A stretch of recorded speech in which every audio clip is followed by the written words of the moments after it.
Attorney Mike Story gives us a play-by-play of what happened the day Jose Guerena was shot more than 60 times by officers and answers his family's questions. There have been questions. Why didn't they rush in?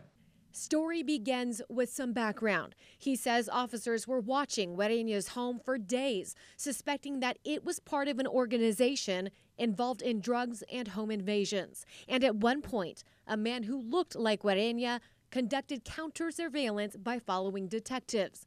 Then on May 5th, the SWAT team showed up at the house with lights and sirens and shouted out that they were police, says Story.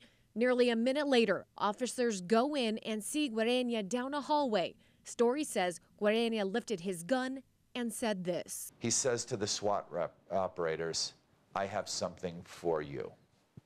I have something for you guys. Officers fired. Story says that two officers thought Guerena fired back after seeing what they thought was a muzzle flash. Story says one of the SWAT guys fell over. The team thought he had been shot, so they continued to fire in defensive mode.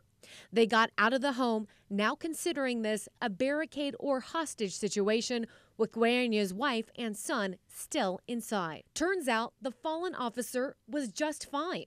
I wanted to know why they didn't go back in and try and save Guerena. You have to understand, it doesn't matter if he fired or not. This is a man who identifies police, has a gun in his hand. When he identifies police, he doesn't drop the weapon.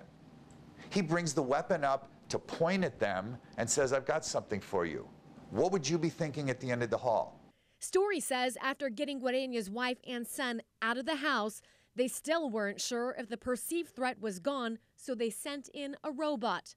By then, it was too late.